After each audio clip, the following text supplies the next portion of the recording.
그럴 때마다 제가 느꼈던 것은 내가 정말 잘 알아야지 내가 손해를 보지 않겠구나 라는 생각을 되게 많이 했어요.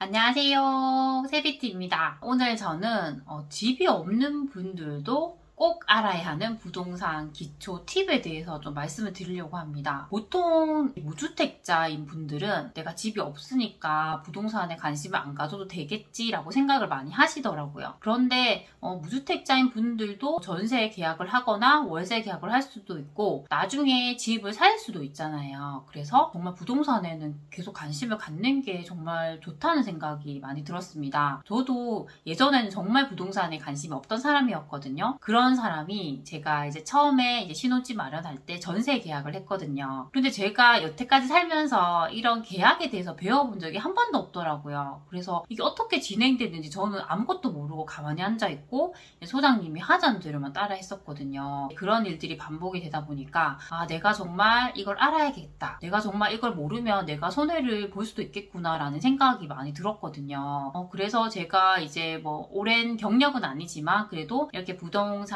계속 해오다 보니까 제가 알게 된 것들을 여러분에게 좀 말씀을 드리면 도움이 되지 않을까라는 생각이 들어서 오늘 좀 말씀을 드리려고 합니다. 오늘 제가 말씀드릴 부분은 저희가 보통 이렇게 계약을 할 때 본계약을 하기 전에 가계약금을 붙이잖아요. 그것을 붙이기 전에 좀 협의를 봐야 하는 사항에 대해서 4가지로 좀 추려봤거든요. 제가 이렇게 나중에 겪고 나서 보니까 그렇게 협의를 보지 않으니까 저에게 불리한 점이 되게 많더라고요. 그래서 이 영상을 보는 구독자분들은 그런 손해를 보지 않게 하기 위해서 제가 좀 찍어봤습니다. 우선 첫 번째는 잔금일을 잡는 부분입니다. 보통 저희가 잔금일을 협의를 보지 않으면 보통 2개월이나 3개월 정도로 말씀을 많이 하더라고요. 저도 처음에 이렇게 부동산 투자를 할 때는 잔금일을 협의를 볼 수 없는 부분이라 생각하고 그냥 소장님이 말하는 대로 2개월로 하면 되겠구나 라고 하고 이렇게 잡았었거든요. 그런데 저는 투자금이 부족했기 때문에 제가 잔금일에 전세를 놓아서 그것을 매도자에게 지급을 하려고 했거든요. 그런데 잔금일이 다 되었는데도 전세가 안 나가더라고요.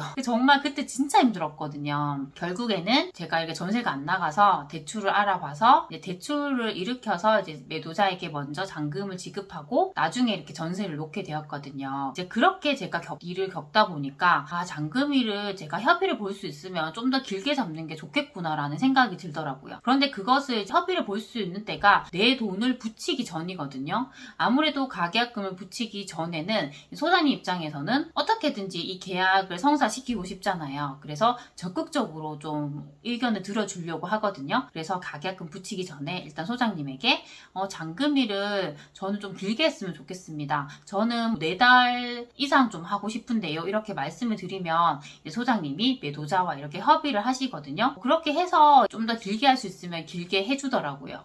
그래서 이제 저는 항상 잔금일을 좀 길게 해달라고 말씀을 드리고 있거든요. 그래서 이 부분도 꼭 참고를 하셨으면 좋겠습니다. 그리고 두 번째는 전세 매물을 내놓는 것에 대한 부분인데요. 제가 이렇게 이 소장님과 매수를 하고 제가 이렇게 이 소장님에게 매수를 하고 전세도 이 소장님에게 내놓는다고 말씀을 드렸거든요. 그리고 저는 당연하게 전세 매물 같은 경우에는 다른 부동산에도 내놔도 되겠구나라고 생각을 하고 있었어요. 그래서 이 부분에 대해서 제가 소장님에게 이렇게 가계약금을 붙이고 나서 말씀을 드리니까 안 된다고 하더라고요. 그때 진짜 저는 황당했었거든요. 그래서 그 소장님은 계속 매도자 입장에서만 얘기를 하더라고요. 그런데 또 제 입장에서는 그렇지 않잖아요. 저는 이 잔금일에 맞춰서 전세를 꼭 놔야 하는데 그때 그 주변에도 입주가 좀 있었거든요. 그래서 상당히 불안한 상태였는데 소장님이 전세 매물도 다른 곳에 못 내놓게 하니까 정말 힘들었습니다. 그래서 결국에는 정말 다른 곳에 못 내놓고 그 소장님에게만 맡겼었는데 그 전세가 나갈 때까지 계속 불안했습니다. 그래서 제가 그때 또 알게 된 게 이런 이야기는 정말 내가 돈을 붙이기 전에 확실히 해놓아야 하겠구나라는 걸 알게 되었거든요. 그래서 꼭 전세를 내놓는 부분도 돈을 붙이기 전에 소장님과 이렇게 협의를 보시는 게 저는 정말 좋다고 생각을 합니다. 그리고 세 번째는 가격 조정 유무에 대한 부분입니다. 일단은 매도자 입장에서는 어떻게든지 이 물건을 비싸게 팔고 싶잖아요. 그런데 반대로 매수자 입장에서는 어떻게든지 싸게 사고 싶습니다. 그래서 이 이해관계가 이렇게 충돌을 하게 되는데요. 이 부분은 협의를 통해서 이렇게 이루어진다고 생각을 합니다. 그래서 조정에 대한 부분은 저는 어떻게든지 말이라도 꺼내 보셨으면 좋겠습니다. 이게 뭐 설사 조정이 안 되더라도 말을 한 것과 안 한 것에는 저는 차이가 있다고 생각을 하거든요. 그리고 이 부동산 투자라는 게 계속 저희가 하게 되는 그런 협상의 과정이거든요. 그래서 저는 이걸 협상으로 생각을 하시고 이 협상에서 어떻게 내가 우위에 있을 수 있는지를 좀 생각을 하셨으면 좋겠습니다. 그래서 이때 중요한 게 저는 포커 페이스라고 생각을 하거든요. 어떻게든지 내 속마음이 얼굴에 드러나지 않게 숨기는 게 중요하다고 생각을 합니다. 저희가 보통 이렇게 마음에 드는 물건이 있으면 소장님과 함께 집을 보러 가잖아요. 그때 이렇게 집을 봤는데 정말 내 생각보다 너무 괜찮을 수가 있어요. 그럴 때 너무 좋네요. 진짜 마음에 듭니다. 라고 말을 하게 되면 소장님과 매도자 입장에서는 이 사람이 진짜 이 집을 마음에 들어 하는구나. 그러면 가격 조정 안 해주더라도 이 사람 집을 사겠네라고 생각할 수가 있거든요. 저도 예전에는 정말 이런 거 몰랐기 때문에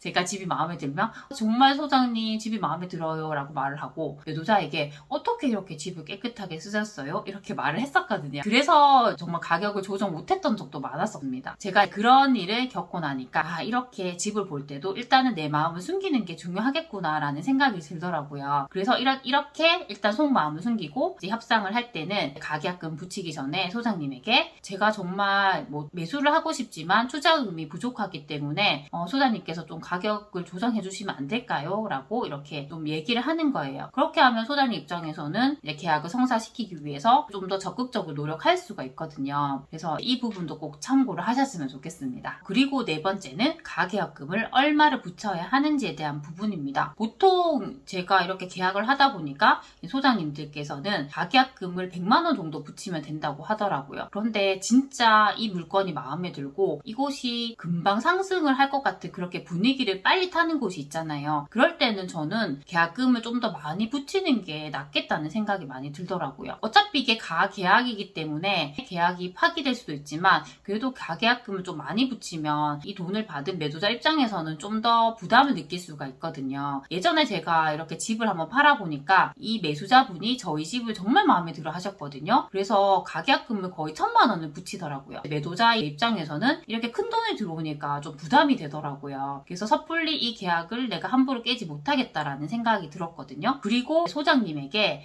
본계약을 하기 전에 계약을 할 때 중도금을 설정하겠다고 말씀을 하시는 게 좋습니다. 저희가 이렇게 만약에 계약금만 이제 붙이게 됐을 때는 매도자가 이 계약을 파기하게 될 때는 배액을 배상하게 되거든요. 그래서 계약금의 2배를 매수자에게 물어주게 됩니다. 그런데 이게 진짜 많이 상승할 것 같으면 매도자 입장에서는 이 계약금의 2배를 물어주고서라도 파기를 하고 싶어 하거든요.